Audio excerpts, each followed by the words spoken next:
అందరికీ నమస్కారం. ఈరోజు మైదా పిండి, చక్కెర, బెల్లం, కోడిగుడ్లు లేకుండా గోధుమ పిండితో హెల్దీ డేట్స్ వాల్నట్ కేక్ ఎలా చేయాలో చూద్దాం. ఈ కేక్ చాలా టేస్టీగా చిన్న నుంచి పెద్దవాళ్ళ వరకు ఈవెన్ డయాబెటీస్ ఉన్న వాళ్ళు కూడా తినచ్చు. ఓవెన్ లేకపోయినా స్టవ్ పైన కేక్ని చాలా ఫ్లఫీగా ఈజీగా ఎలా చేసుకోవాలో చూద్దాం. ముందుగా 20 బ్లాక్ డేట్స్ తీసుకొని అరకప్పు వేడి పాలు పోసి 20 నిమిషాలు నానబెట్టుకోవాలి. ఇక్కడ నేను తీసుకున్న ఇంగ్రీడియంట్స్ 1 కప్పు గోధుమ పిండికి అంటే 200 గ్రాములకి కరెక్ట్గా ఉంటుంది. కాబట్టి మీరు గోధుమ పిండి క్వాంటిటీని బట్టి మిగతా ఇంగ్రీడియంట్స్ని అడ్జస్ట్ చేసుకోవాలి. నానబెట్టుకున్న డేట్స్ని మెత్తగా పేస్ట్ చేసుకొని మిక్సింగ్ బౌల్లోకి తీసుకోవాలి. ఫస్ట్ వెట్ ఇంగ్రీడియంట్స్ యాడ్ చేసుకోవాలి. 1/4 కప్పు పెరుగు, 1/4 కప్పు సన్ఫ్లవర్ ఆయిల్ తీసుకొని బాగా కలపాలి. మీరు ఆయిల్ ప్లేస్లో బటర్ కూడా తీసుకోవచ్చు. దీనికి ఫ్లేవర్ లేని ఆయిల్ అయితేనే బాగుంటుంది. ఈ విధంగా మిక్స్ చేసుకున్న తర్వాత జల్లెడ తీసుకొని 1 కప్పు గోధుమ పిండి, 1/4 టీ స్పూన్ దాల్చిన చెక్క పొడి, 1/2 teaspoon baking soda, 1 teaspoon baking powder, చిటికెడు ఉప్పు వేసి బాగా జల్లించుకోవాలి.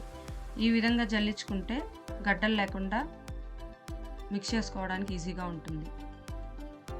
దీన్ని ఈ విధంగా ఒకే డైరెక్షన్లో స్లోగా మిక్స్ చేసుకోవాలి. కట్ చేసి పెట్టుకున్న 2 ఖర్జూరాలను, కొన్ని వాల్నట్స్ వేసి మిగిలిన అరకప్పు పాలు పోసుకొని ఒకే డైరెక్షన్లో బాగా కలుపుకోవాలి.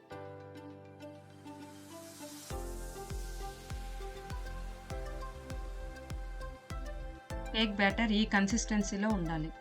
నేనైతే ఇక్కడ ఎలక్ట్రిక్ కుక్కర్లో వెజిటేబుల్ స్టీమ్ చేసుకునే టిన్ తీసుకున్నాను.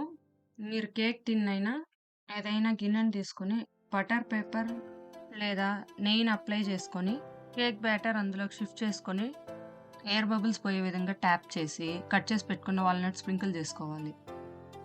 కడాయిలో 1 గ్లాస్ నీళ్ళు పోసి అది వేడయ్యాక కేక్ టిన్ అందులో పెట్టి మూత మూసుకొని లో ఫ్లేమ్లో 40 నుంచి 45 నిమిషాలు బేక్ చేసుకోవాలి.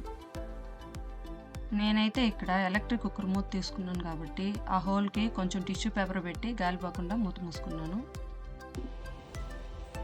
45 నిమిషాల తర్వాత మూత తీసి ఫోర్క్తో కానీ టూత్పిక్తో కానీ ఈ విధంగా గుచ్చి తీసినప్పుడు అంటుకోకుండా ఉంటే కేక్ రెడీ అయినట్లే. ఒకవేళ అంటుకుంటున్నట్లయితే కుక్ అయ్యే వరకు ఉంచాలి. బాగా చల్లారిన తర్వాత ప్లేట్లోకి తీసుకుని సర్వ్ చేసుకోవాలి. ఈ కేక్ అచ్చం బేకరీలలో దొరికే కేక్ లాగే చాలా టేస్టీగా ఉంది. మీరు కూడా ఒకసారి ట్రై చేసి ఎలా వచ్చిందో కమెంట్ చేయండి. మీకు ఈ వీడియో కనుక నచ్చినట్లయితే please like, share and subscribe. Thanks for watching. మళ్ళీ ఇంకో రెసిపీతో కలుద్దాం.